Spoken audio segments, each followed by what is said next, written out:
இனி summer holidays கண்ணு call GT ஹாலிடேஸ்க்கு பண்ணு.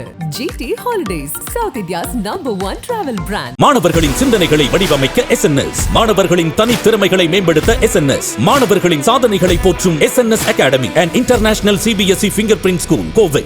யூடியூபர் விஜய் சித்துவுக்கு எதிராக சென்னை போக்குவரத்து கூடுதல் காவல் ஆணையர் அலுவலகத்துல ஒரு புகார் ஒண்ணு அளிக்கப்பட்டிருக்கு. போக்குவரத்து விதிமுறைகளை மீறி அஜாக்கிரதையா செல்போன்ல பேசினபடியே காரை இயக்கியதா யூடியூபர் விஜய் சித்து மீது சென்னை கீழ்ப்பாக்கத்தை சேர்ந்த ஷெரின் அப்படின்றவங்க புகார் கொடுத்திருக்காங்க.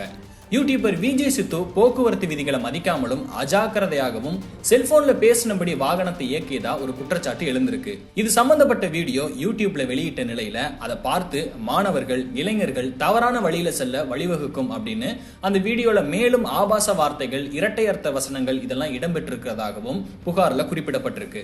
போக்குவரத்து விதிகளை மீறின விஜய் சித்து மீது தக்க நடவடிக்கைகள் எடுக்கணும் அப்படின்னு ஷெரின் புகார் மனுவுல கேட்டிருக்காங்க. ரீசெண்டா யூடியூபர்கள் மீது தொடரும் குற்றச்சாட்டுகளால் பரபரப்பு ஏற்பட்டிருக்கு.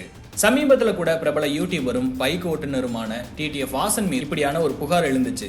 சமூக வலைதளங்கள்ல வாசன் கைதானதை தொடர்ந்து ஏன் இவர் மட்டும்தான் இப்படி பண்றாரா, இன்னும் ஒரு சில யூடியூபர்கள் கூட இப்படி பண்றாங்களே அப்படின்னு சொல்லி விஜய் சித்துவை மென்ஷன் பண்ணி இவர் மீதும் நீங்க நடவடிக்கை எடுங்க அப்படின்னு தொடர்ந்து மீம்ஸ்கள் வந்துட்டு இருந்துச்சு. இப்படிப்பட்ட நிலையில தான் இப்போ விஜய் சித்து மீது ஒரு புகார் ஒன்று கொடுக்கப்பட்டிருக்கு. TTF வாசன் மீது ஏற்கனவே ஓட்டுநர் உரிமம் 10 ஆண்டுகள் தடை விதிக்கப்பட்ட நிலையில வாசன் விதிகளை மீறினதால கைது செய்யப்பட்டாரு. அதற்கு பின்னாடி அவருக்கு ஜாமீனும் வழங்கப்பட்டுச்சு.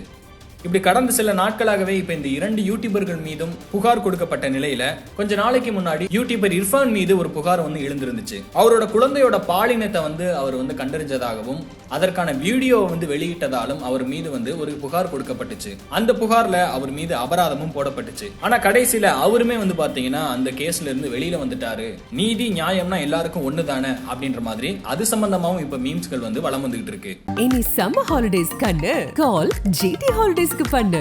GT holidays, South India's #1 travel brand. மாணவர்களின் சிந்தனைகளை வடிவமைக்க SNS, மாணவர்களின் தனித்திறமைகளை மேம்படுத்த SNS, மாணவர்களின் சாதனைகளை போற்றும் SNS academy and international CBSE finger print school, Kovai.